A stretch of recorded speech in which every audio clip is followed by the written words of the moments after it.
Empire.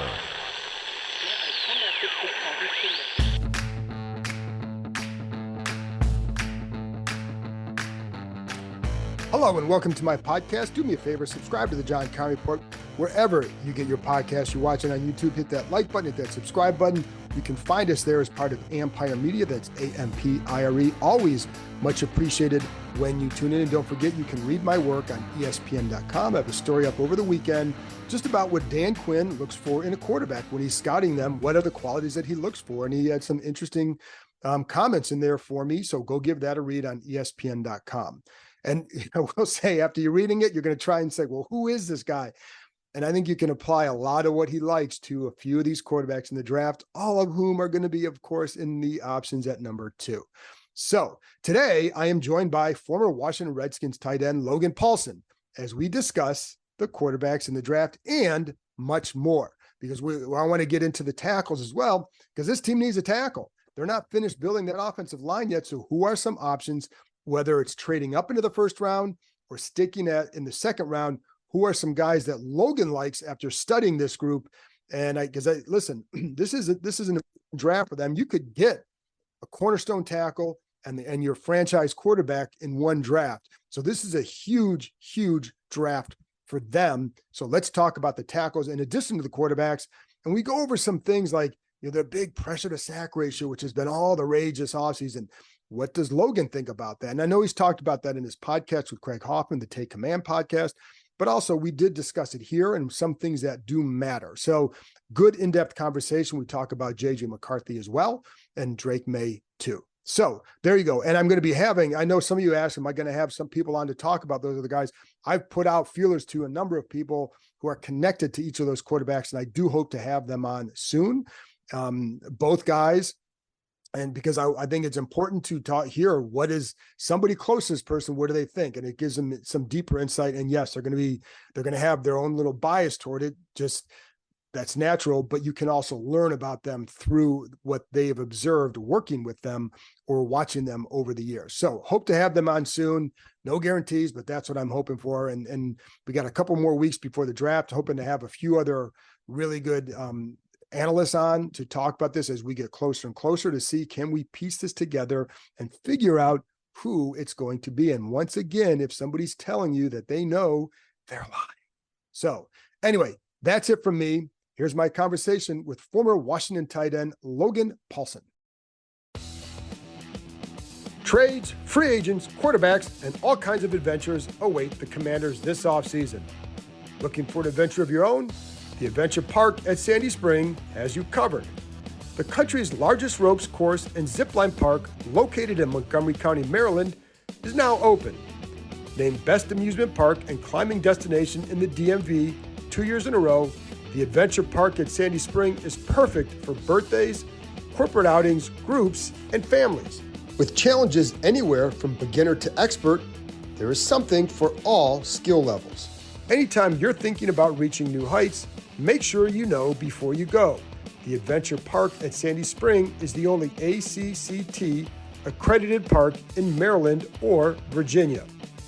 Staying on the ground? Give axe throwing a try.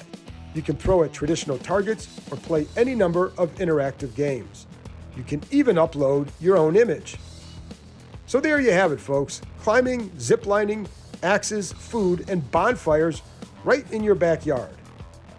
Reserve your adventure today at www.theadventurepark.com/Kime. That's www.theadventurepark.com/Kime. All right, Logan, we're going to get to tackles in a minute. There's some interesting guys there I think are going to be available either second or trading into the first, and I want to get your thoughts on that. And we're required by law to start with quarterback because until this is figured, and it's funny, Logan, because people keep asking me, like, what do you think? Like, they're not telling anybody. Yeah. And it's also hard because it's like, what if I don't know, I'm just telling you what I'm guessing based on trying to, what are other people saying about these quarterbacks, et cetera. So when you look at this, like, I keep hearing from people over there, like they're not settled completely on one guy yet. Now, so there's still other parts of the process. Where do you think And again, this is just a guess where you think they're at, but where do you think they're at with it? And how important will these quarterback visits be to this decision? Yeah, I mean, I think it's going to be very important because I think, like they've got probably 5, 6 guys in the draft this year that could be NFL starters, right? So they got to do a lot of evaluation. And I think when you think about it in terms of tiers, it's very, very helpful in my opinion, right? So obviously you got Caleb Williams in tier 1 kind of by himself hanging out. Then you have, Jaden Daniels, Drake May, JJ McCarthy. And I think when you look at that group kind of as saying that they're all kind of the same. And I know people are going to freak out about that. People who are, Drake May supporters, Jaden Daniels supporters, JJ McCarthy supporters. But I think it's important to say like each one of those players has their strengths and has their weaknesses. And I think the staff right now is trying to determine kind of the direction they want this organization to go, because it's going to be a kind of a transformative decision, much in the same way the head coach is and the new ownership is and the GM and all those decisions that have come before us. This is the next cog in that wheel. So they need to make sure that this is the right guy, it's the right fit for their cultural identity. And that can be very, very challenging, because I think when you look at the film, which is, I think they all have, pluses and minuses to their film, you can kind of make an argument as to why Jaden Daniels should be the guy, Drake May, or JJ. And I think like that's something that's so important for people to understand, is that beauty's in the eye of the beholder with these guys, and they're all very talented. They all just bring different things to the table. And again, it's up to the staff to kind of figure out the direction ultimately they want to go with this decision. How hard will it be? Because everyone wants to say we want to come to a unanimous decision. Yeah. With this group, will that be hard? Because I think it seems like when I talk to you and I talk to others, and it seems like, well, today I think this. Today it's this guy. Yeah, and I think it just depends on who you've kind of watched and been exposed to most recently. Like, Drake May is a guy that he rips the ball in an NFL manner. He makes NFL throws. He's got NFL big time throws all over his tape. It gets you excited watching him. And then there's this kind of huge level of inconsistency with him, where you're like, man, I love this element of what you do, but can we get this other element corrected? So in terms of ceiling, I think you're looking at a really, really high ceiling with Drake May. But I also have seen guys in my evaluation recently that haven't been able to correct some of the small technical stuff and never develop in the way they want to, right? Then you look at Jaden Daniels by a point of comparison, you say, here's a guy that I think has a very high floor because of his running ability, because he's accurate, because he got a quick release. But when you watch that LSU offense, it's not overly complicated. He's taking a lot of layups. He's turning down open throws. And again, that's not a criticism of him. It's just an observation more than anything. Sure. Can he throw the football over the middle of the field at a high level? Not the way Drake May can.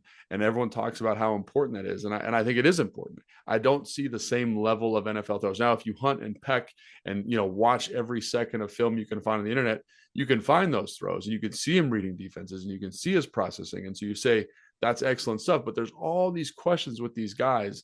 And so it really depends on, like, I think honestly, who do we like the most as a person, and who do we think can lead us the best as a person? And then who do we think we can develop the most? And is our system that we currently have in place best established to kind of get that person to where we think they can be and help them reach that ceiling? I'm glad you brought up system, because one of the things I wanted to ask you is, because you hear a lot about, well, this guy fits Cliff Kingsbury's offense. How important should that be in the evaluation? Because if it all goes well, somebody else could be running the show in 2 years. So how important should that aspect be? And does anybody not fit what they might want to do? Well, that's something that always kind of bugs me, specifically with the Cliff thing, because I think Cliff has shown an ability, and I've talked about this on this show before, an ability to kind of evolve his offensive perspective. Like when you watch 2021 tape of him in Arizona, it looks more like Kyle Shanahan than any air raid system I've ever seen. Like it's got multiple tight ends, they've got fullbacks, they've got shifts, they've got motions. And again, I know that Mina Kimes statistic about them having the lowest percentage of motion when he first got to Arizona is true. That's 100% right. But he evolved over the course of that process to help find ways to put his playmakers in better positions. So I think one of the things I'm excited for is I think this staff is composed of guys who understand how to work with running quarterbacks. They understand how to work with pocket passers. They are smart football people that are going to kind of say, hey, Drake May can make these throws. Let's make sure the offense kind of fits that. We're going to run him in a very specific way, maybe the red zone, short yardage situations where we can steal first downs, much like you would with Daniel Jones. I think Drake May is a much better talent than Daniel Jones, but use his legs in that manner. Well, if Jaden Daniels is here, you're going to make an offense that looks more like Philadelphia, probably a guy where like that's a cornerstone of the offense. And if JJ's involved, it kind of looks like a mix of the both. So I think that's where you're at is I think Dan Quinn, Adam Peters have done a great job of assembling a staff that I think can be flexible to the talent they bring in. And I think that's a tenet of Dan's philosophy that I think is so important for fans to remember. He wants to build something that maximizes what you do as a player. And so if you take that off the table and say, how does the quarterback fit the offense, which I think is appropriate based on that conversation we just had, it's important to remember that now it's about who we like the most and who we think we can develop. And I think those questions are only answered in that building by the guys on staff. Right. And the other thing is too, I mean, because a lot of talk about Daniels in May, and then JJ is always like, you can't dismiss him.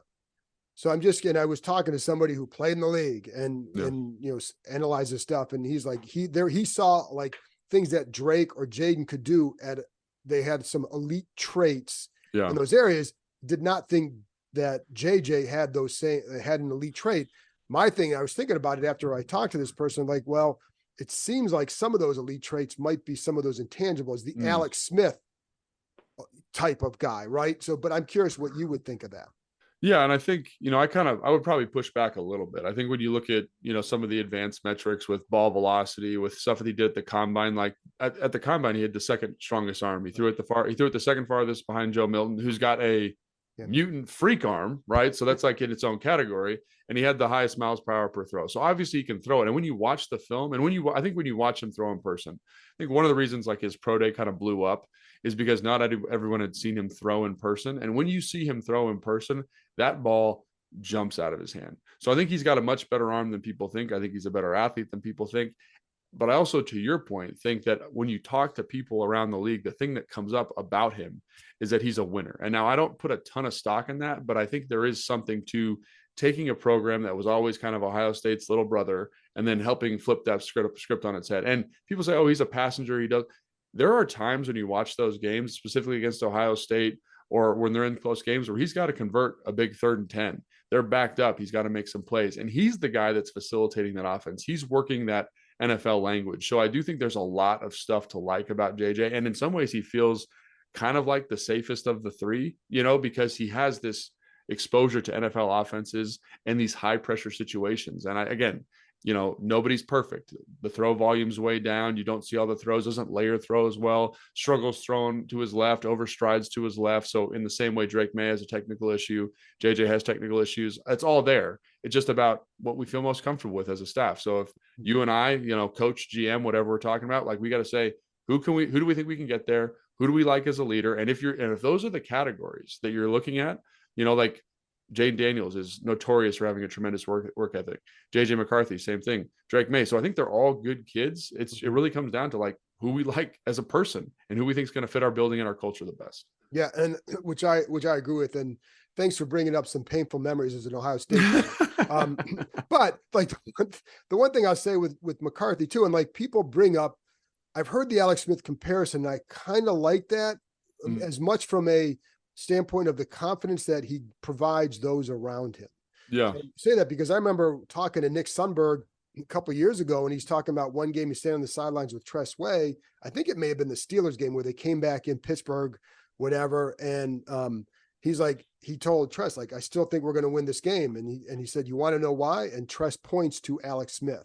Like that was the belief they had in him. Like there was just not that he's not Dan Marino or Elway or Brady, but there was just a belief that this guy can get it there. And I wonder, like, what is the value in that? And maybe all three have that, but I think that McCarthy, it seems like in listening to all the Michigan stuff, people from there, that's what they trusted him. I think that's right. And I think that's a great point. And it's something that it's like always that kind of intangible quarterback quality, right? This dynamic leader that knows when to push and knows when to kind of give you a hug and all these different things. And it sounds like he's had a great opportunity to like cultivate that skill set. And some of it is because of his pedigree. I mean, he went to IMG Academy, which is basically college football in high school. And he goes to one of the biggest programs in the country. They win a national championship. Like there's something about it, you know what I mean? That I think to your point is infectious in terms of building confidence and elevating and maximizing a roster. So, I think the Alex Smith comparison is nice from that perspective, but I think he's a little bit more talented. And I think that's something that, again, when you watch his film, you feel really, really confident about some of that stuff that he brings, some of that extra stuff. And again, he has his questions like everybody else, but I don't think it's crazy that now all of a sudden he's in the conversation as a top 10 player in this draft, because I think he throws the football well. I think he's got a ton of NFL throws on tape. I think he throws with tremendous confidence. I think his arm's better than people think. So yeah. It's funny because I talked to an agent in January and does not represent him, but knows the game very well, very well. And he told me then, he goes, JJ is going to be one of those guys people are talking about, especially once they get to meet him. And he does not rep him, but he knows him well enough and all that. So if this is not a surprise to me, but now switching gears a little bit, the big number, and you and I have talked about this just off, just on the phone or whatever. And I know you've talked about it on your Take Command podcast with Craig Hoffman, but a little plug there. And I want to give you a plug in the middle, so it doesn't wait till the end. So people are going to hear that. Take Command with Craig Hoffman and Logan Paulsen. Anyway, but the pressure to sack ratio, like that's become like, that is the big, those 3 words, pressure to sack, those 4 words have become a big thing.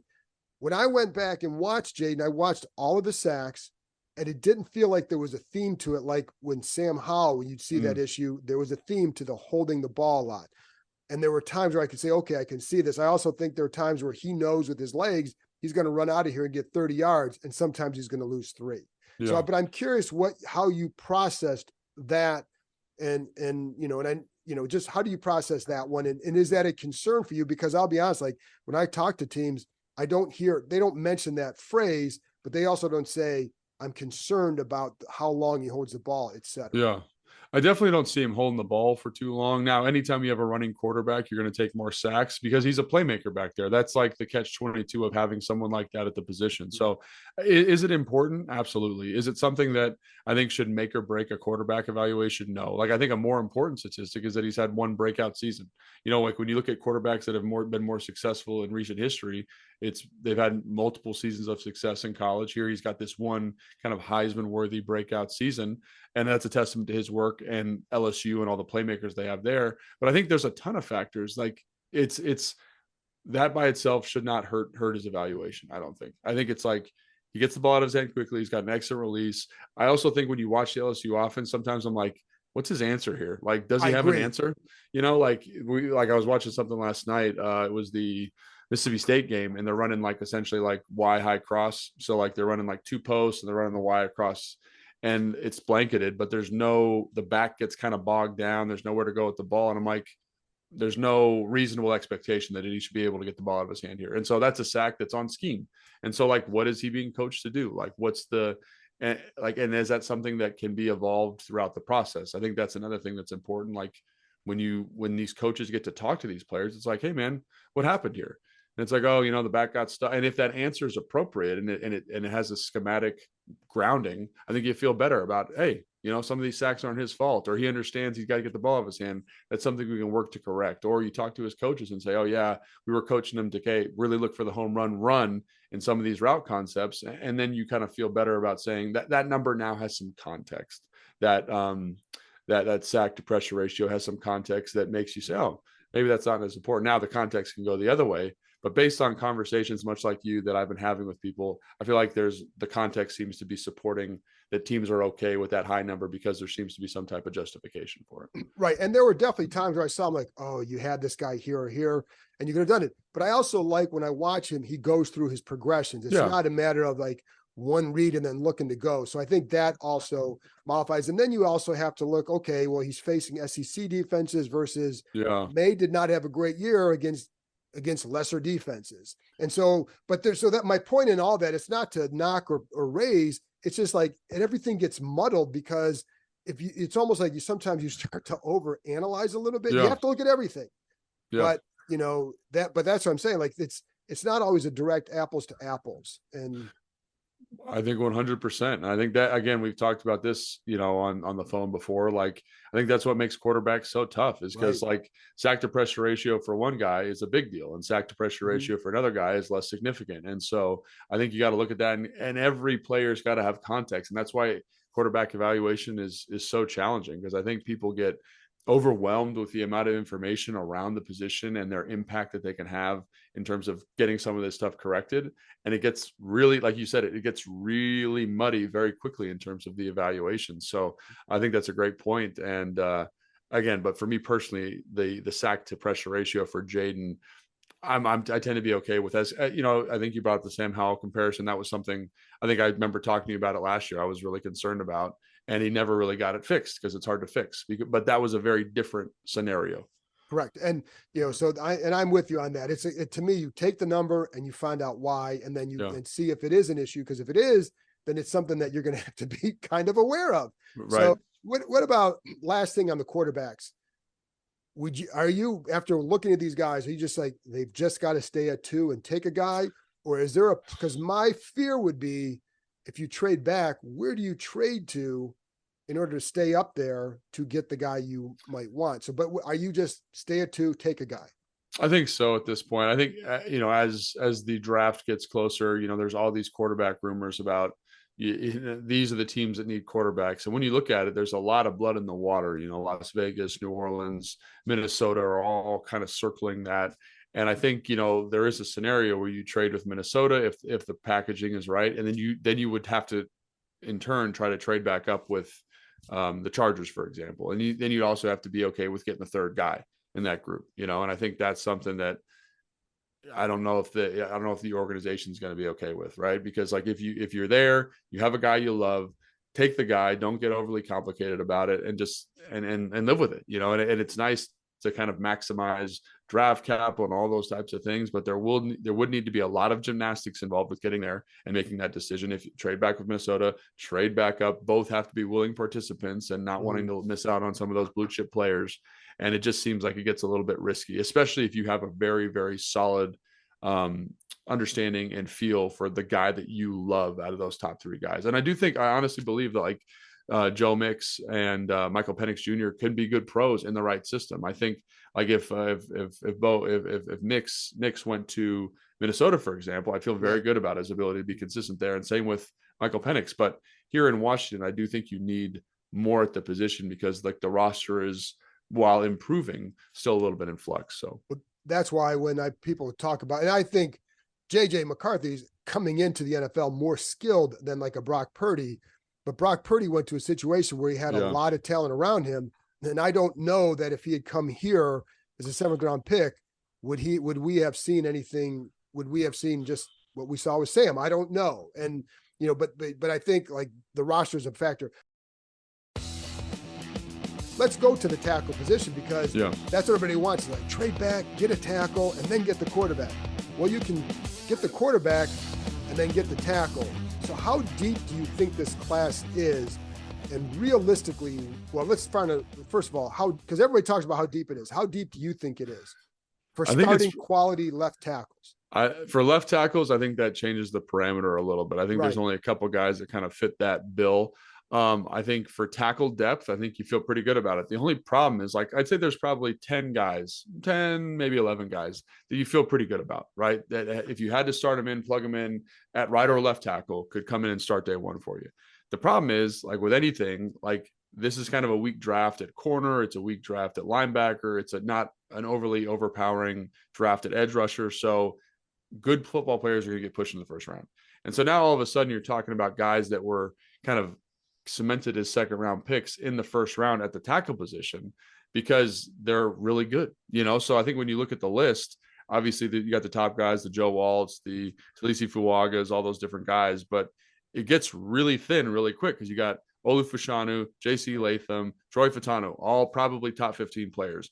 Amarius Mims, I would be based on his number of games played, should be a 2nd round player, but the quality of his film is so good and his measurables are so high, he's going to go top 25, probably top 20 actually. Then you go with only 8 starts. I mean, like, so I know the talent is there. Like when you watch his games and he's playing Alabama, he's playing Ohio State, and he looks like I made this comparison the other day. He looks like a high school, like when you go to a high school game and there's a guy going D1, they just look different and they play differently. And that's what he looks like. And that's against some of the best college players in the country. And so the talent is just going to be too enticing. The physical skill set is going to be too enticing because they don't, it's the size principle, right? It's like there's only a handful of guys on God's green earth who look like this, like the Bill Parcells thing he used to always say. So as much as I would love it if he was there in the second round, I don't think there's any way, right? Tyler Guyton's another guy that I think is an absolute freak show. He bends well, he moves well. He's 6'8". I think he's 320. He just moves like such an athletic human being, but he's going to get pushed into the first round. As much as you want to hope that he's there at 36, it seems unlikely. Then you got Jordan Morgan from Arizona, a guy that I think is going to be a better guard personally, but is a very good athlete. And I think you probably feel pretty good about him. And then you get in the guys that I think will be there at 36 for Washington, right? So one is Kingsley Suamataia from BYU, kind of an athletic freak show. Right. And he's raw. He's a little bit developmental, I'd say, like from a technical standpoint, but like the frame, the size, the movement skills are all there. The attitude is there. You see him at the Senior Bowl against some of the best college football players in the country, and he looks better than everybody. So you feel pretty good about that. Another guy is Patrick Paul, obviously Chris Paul's brother. He, again, raw prospect. He's a freak though. I think he's 6'7", he's 335 pounds. He has 36-inch arms. He had the highest pass protection grade, a top 5 pass protection grade based on PFF metric. I think he's got some technical issues that he needs to work through. He's basically like so much bigger and stronger than everybody. He gets away with poor pass pro technique. So again, developmental prospect.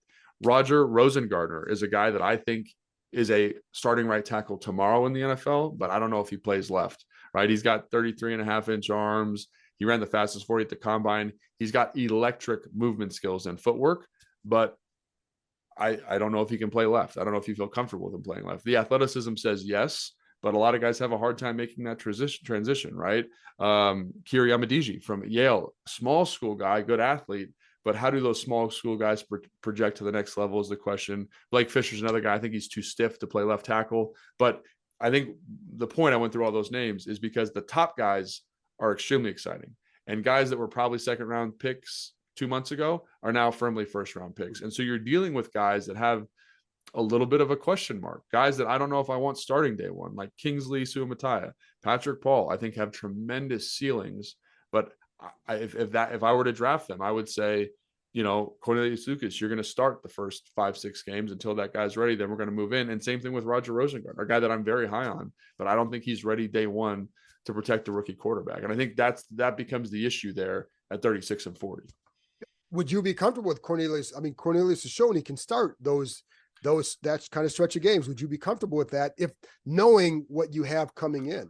Yeah, I think so. And I think basically when you're doing this, one of the reasons I think Cornelius Lucas was such a significant signing, because it does give you this flexibility to kind of survive the first 4, 5, 6 games while your staff, while the offensive line, while the offensive coordinator are developing this hyper athlete with tremendous tools, and that in kind of waiting in the wings until he's ready to come in and make things happen. I think it's showing that I think you need a lot of confidence in the developmental elements of your staff.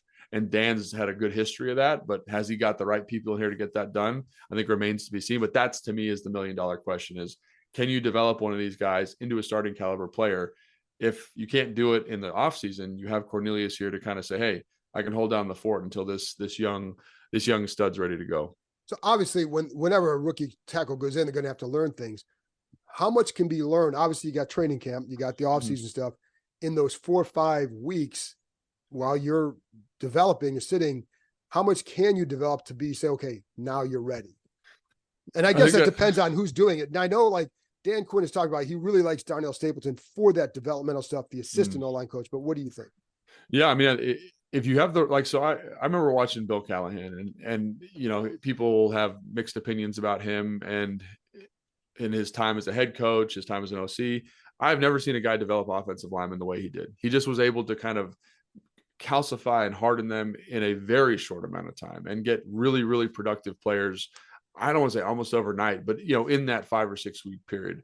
And I think that is the best I've ever seen do it. I think it's very hard to get that done, especially given the new offseason kind of constraints. Like instead of being able to practice and work kind of almost live repetitions in OTAs and minicamp, it's changed. And I think it's, in some ways it's for the better, it's for player safety, but it does stunt the developmental aspects of some of these athletes. And so it really puts a lot of emphasis on can we get this guy ready in training camp, and can we get him in the preseason window, which is a very, very tight space for people to get it done. Now, if I'm going to bet on somebody, I think betting on freak athletes to figure it out is the right way to do it. So is there a guy that you say, because they could always trade up into the first round, is there a guy that you like for them to do that? And where do you have an idea where that might have to take place?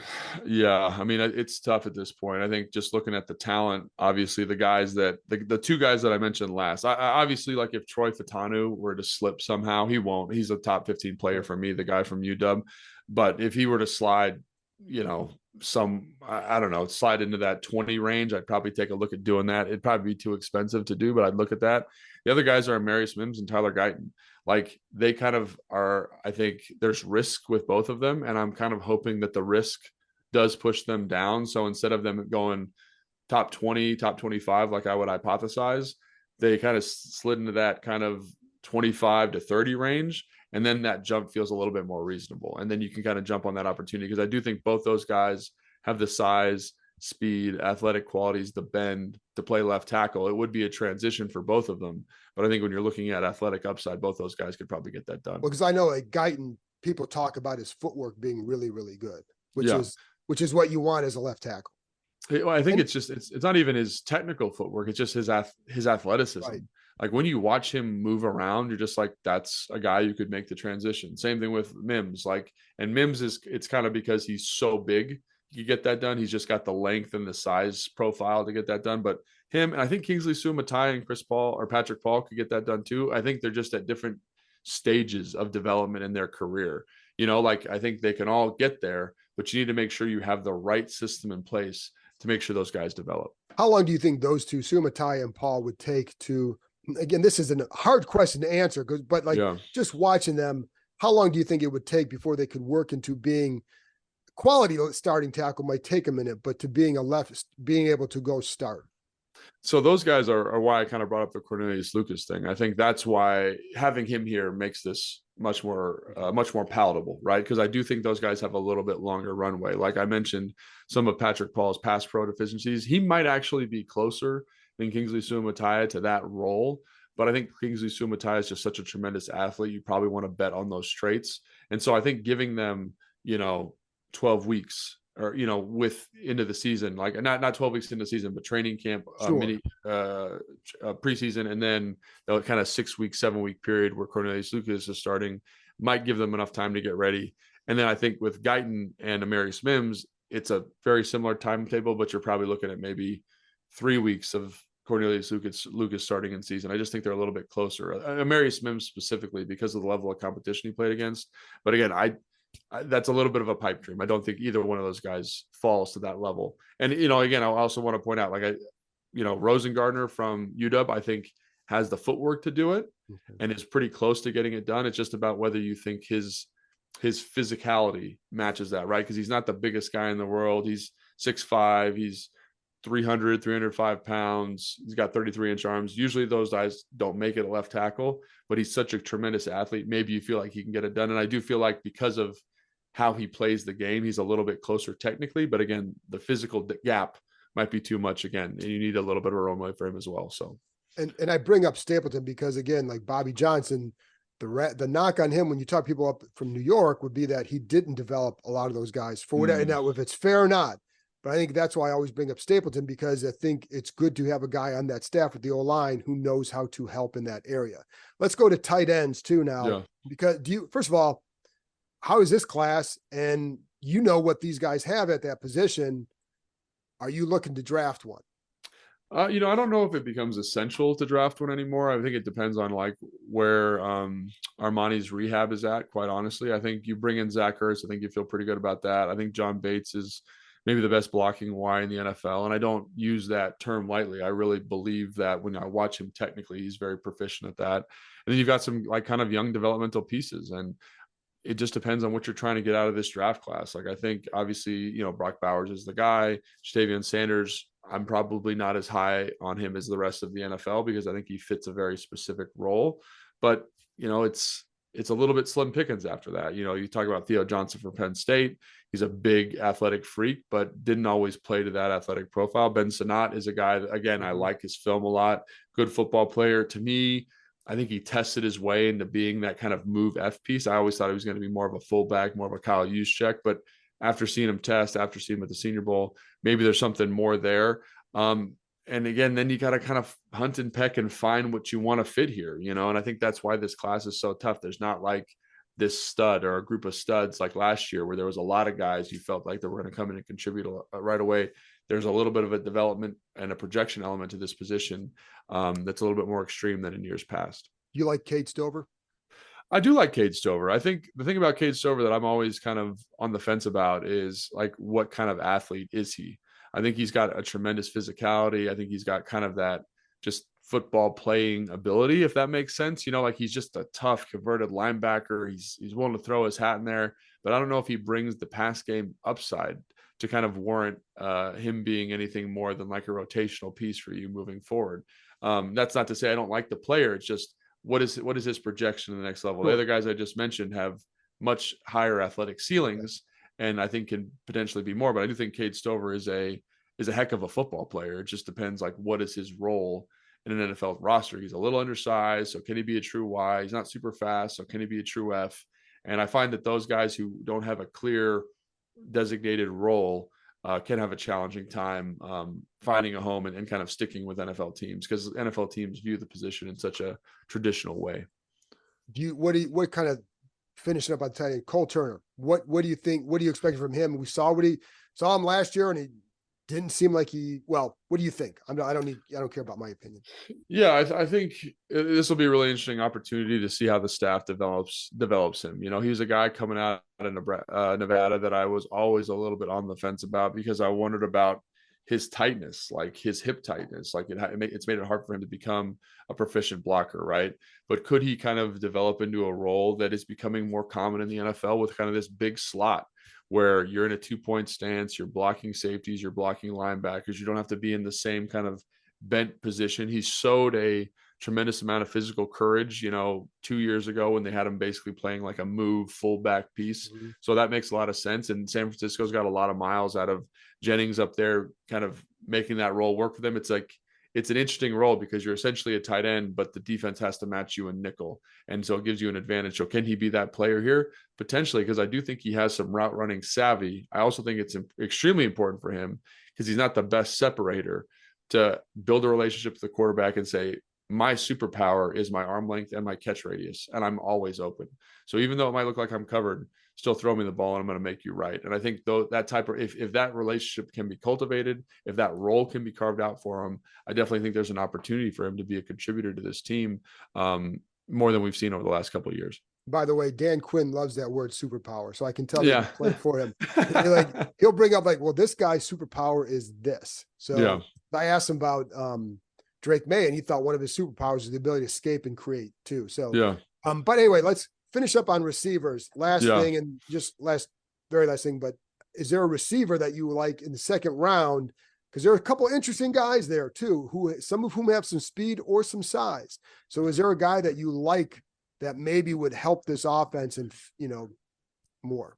I mean, I think the thing about receiver in this year's class is I think I'm trying to remember my exact number. It might've been 23 guys that I had with like third round grade and up. Wow. So I don't care where you pick somebody, you're probably going to find a good receiver, right? Just depends on stylistically what you're looking for, right? Obviously, I think Ladd McConkey is a first round player, but Ricky Pearsall from Florida, I mean, I love watching his film. I just find myself turning it on just for fun, right? Because he's got this tremendous short area quickness. He's got this tremendous kind of physical courage at the catch point. He's tough in the run game. He's got yards after catch ability. Malachi Corley from Western Kentucky is another guy that's tremendous in terms of like just toughness, got that dog in him, right? Xavier, the list goes on, and it's kind of stylistically what you're looking for. Xavier gets this big guy who's got this raw horsepower, think like AJ Brown, DK Metcalf, or you go like Roman Wilson, who's a true speed player who can find mismatches there. Jalen Polk from UW is a second receiver there, but is a tough son of a gun, competitive, contested catch guy. Talk about a big slot guy, would kind of fill that role for you. Jermaine Burton from Alabama would probably be a first round player without the character concerns, right? Jalen McMillan, another guy from UW, is a taller, kind of angular player, 6'2", really good understanding of how to create separation. Like it just, and what that's the 15th guy on my board. And I think he would come in and contribute tomorrow to the Commanders. And we haven't even got to third round players. So I think to me, it's not even who you like. It's what kind of player are you looking for? Because there is a receiver in this class that'll fill that need for you and make you a much better roster. And I think that player, you could draft them in the 4th round. So don't even worry about the 2nd round. I think promote tackles, edge rushers, corners in that class. If you want their positions of value there, because there are a ton of receivers that are really good football players. And I was going to say too, because the edge rushers, there's a sweet spot in that 2nd round where you can get a couple guys. And if you want a corner, which they still need one, then maybe there's a guy that you're going to hunt up there and wait till the later, 3rd or 4th round to go get a receiver. So, because they certainly have a couple guys that can play already. So they're good there. Yeah, absolutely. And I think that's the thing is like, the thing about receivers, someone's like, oh, why not Keon Coleman? It's like, I like Keon Coleman as much as the next guy, but is his value that much different than a guy like Johnny Wilson from Florida State also, right? And if you're looking for a guy to be a big slot that could project to an X receiver down the road, Johnny Wilson's going to be there in the 3rd round, and I think he would fit that need at a higher level. I think he has more route running nuance, but I guess that's what I'm saying. That's not a detract from what Keon Coleman does. Right. That's kind of more to emphasize that there's just a lot of dudes in this class that are really good football players. So I would say for all those receiver heads out there, take a breath. Someone will get drafted because there's so much talent at the position. I think the other thing to consider is like, does the staff really value one guy above everybody else? That would be the one thing where, like, if, for example, I have Ricky Pearsall very high on my board, and I just love him so much I can't bypass him at 40. That's a situation where you might take a receiver, but that's a very specific instance, obviously. The last thing, what do you have coming up for the draft, whether it's with the Commanders, whether it's with the Take Command podcast with Craig Hoffman? Yeah, there you go with Craig. We got to get Craig's plug in there. So I got the Ticket to the Draft podcast, which is on the Commanders podcast network. That comes out once a week. I've got the Command Center show, which is like our TV show that we do there. We got the Command Center podcast, which is also on there. That's me, Fred Santana. That's always just a fun show to listen to because those guys are crazy. Yes. And then the Take Command podcast with Craig, which is, I think we've done a good job of creating good draft insight and having some good guests on there. So that's kind of my stuff that I'm doing. And obviously Instagram, Logan_Paulsen82, just, in the busy social man. media, right? Yeah. Like just talking a lot in the microphone. So as you know, listen, I tell people my job is to talk about football for a living. That's it. It's never really work a day in your life. I mean, obviously I have to write, but there are some days I tell my wife, like, my job today was to talk on the phone. I mean, it's. And I'm sure the thing I envy about you, John, is you've been able to cultivate such fantastic relationships in this. And so I'm always amazed at the stuff that you're able to know and find out. And people don't realize how lucky they are to have you just giving like little hints of information on this podcast and in your articles you write. So, I mean, it's a blessing to have you here, and like a big resource for all of us. So, well, I appreciate that. And now I'm going to have my son cut that up and just blast it all over. Yeah. Blast it on social media. Let's make it happen. Well, I appreciate that, Logan. As always, great having you on. Awesome insight. So thank you, man. Thanks, man. Appreciate you having me on, John. That's it for this episode. Thanks to Logan for joining me, and thank you, as always, for tuning in. I'll be back on Wednesday with another episode. Talk to you next time.